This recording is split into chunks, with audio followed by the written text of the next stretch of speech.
Hola, gente de Cine Garage. Finalmente estrena en México Cementerio Maldito. Digo finalmente porque, pues sí, hay mucha gente que está esperando la película, hay mucha gente que quiere ver una buena película de terror.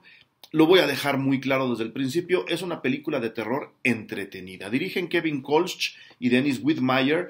Y la película tiene como dos partes, ¿no? Y ahí es donde quiero centrarme, más allá de la historia, que no se las voy a contar. Realmente no es necesario porque quien no la conozca tiene que experimentarla y quien sí la conozca se va a identificar de un solo golpe con lo que están contando. La película más o menos siguen la novela de Stephen King, que es en donde está basada. Se apartan en cuanto pueden de ella para darse las libertades y a través de eso poder armar una película de terror entretenida. Las dos partes de la película que yo vi son estas. Por un lado, todo el arranque, todo el planteamiento, en donde nos plantean a través de los personajes, ¿no? El padre, tenemos una familia normal, común y corriente, ¿no? Un padre, una madre, una hija mayor y un hijo muy, muy pequeño.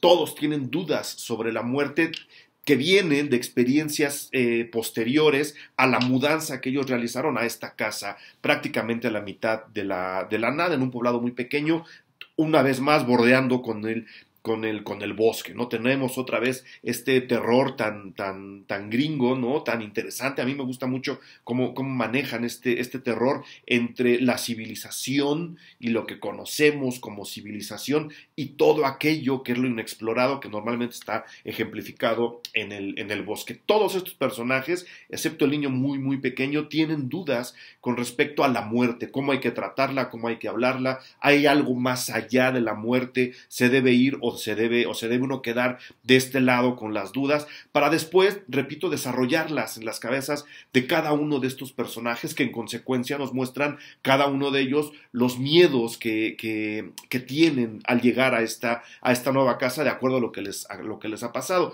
Y eso ayuda mucho a la narración porque por lo menos los tres personajes centrales, el padre, la madre y la hija, le aportan a la película de terror sus propios miedos y sus propias dudas y tenemos una especie de terror compartido cuando sus memorias, sus ideas, sus concepciones, el más allá y todo aquello, la muerte, la no muerte, se puede predecir la muerte o no, se debe experimentar algo después de ella. Cuando en cada uno de ellos encontramos estos miedos, la película pues divide un poco el protagonismo que en otras películas mucho menos cuidadas recae normalmente sobre un solo personaje, ¿no? Y alrededor de eso, las propias realidades, más allá de sus miedos de estos personajes, también se van mezclando con sus recuerdos. El gato que muere al principio de la película, la hermana de la madre de familia y la relación traumática y difícil que tuvo con ella, la casa anterior, la nueva casa, la memoria que esta nueva casa de repente evoca, y con la mezcla de todo esto, ¿no? La responsabilidad del terror compartida, los miedos, las ideas del más allá, con todo esto hecho una pelota, la película tiene cancha para desarrollar de vez en cuando secuencias de lenguaje onírico, este lenguaje en donde las pesadillas y los sueños reinan sobre toda lógica y adquieren la propia, y que para mí es indispensable del cine de terror. Normalmente se incluyen películas secuencias oníricas en las películas de terror, a veces de una manera muy, muy burda. Esta película lo hace de manera divertida, ¿no? De manera atinada, repito, dejando que los personajes aporten cada uno sus propios miedos y sus propias preocupaciones. La segunda parte de la película es la que no me deja muy tranquilo.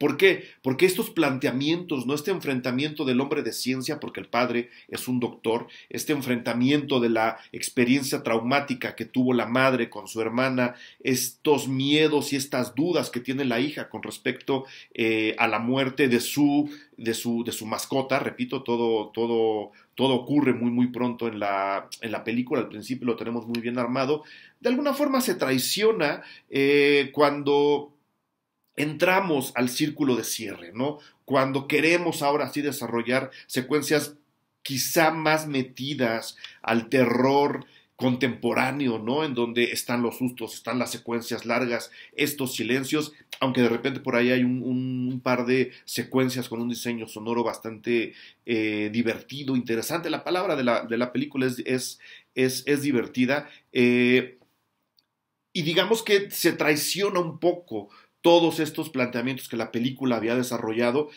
alrededor del famoso cementerio de mascotas y de la tierra que lo rodea, sobre la que, de acuerdo a la novela de Stephen King, hay una extraña, digamos, no maldición, sino lo dicen en la película, ese suelo está corrompido, ese suelo no es bueno. Entonces, que esta familia esté ahí y que haga todo lo que hacen, pues no es muy bueno, no es precisamente una presencia que quiera estar en los cuerpos de estos personajes, es algo mucho más etéreo, mucho menos lógico. Y la película hacia el final tiende un poco a la posesión, a la presencia ajena que empieza a manipular a la familia, algo que ya está completamente alejado de la novela de Stephen King. Repito, a veces se puede, a veces no se puede, pero se inventan tanto hacia el final que acaban traicionando todos estos planteamientos que teníamos de los personajes, y para mí el final resulta completamente anticlimático, ¿no?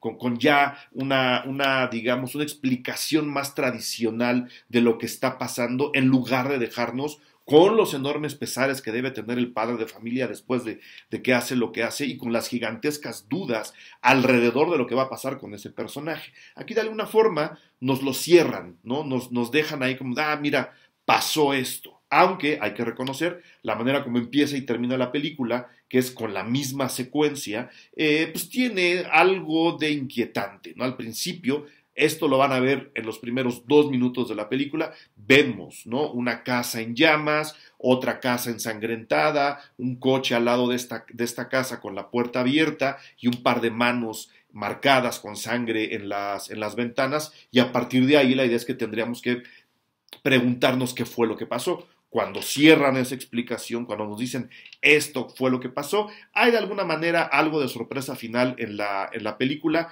que sí, de nuevo, no es tan parecido a las otras películas de terror que tenemos actualmente. Entonces es anticlimática pero divertida, entretenida, por momentos bastante original, ¿no? Y eso sí, yo creo que hay que hacerlo. Si ya leyeron la novela de Stephen King, lean de nuevo la historia. Si no lo han hecho, acérquense, es un gran libro. Nos vemos después.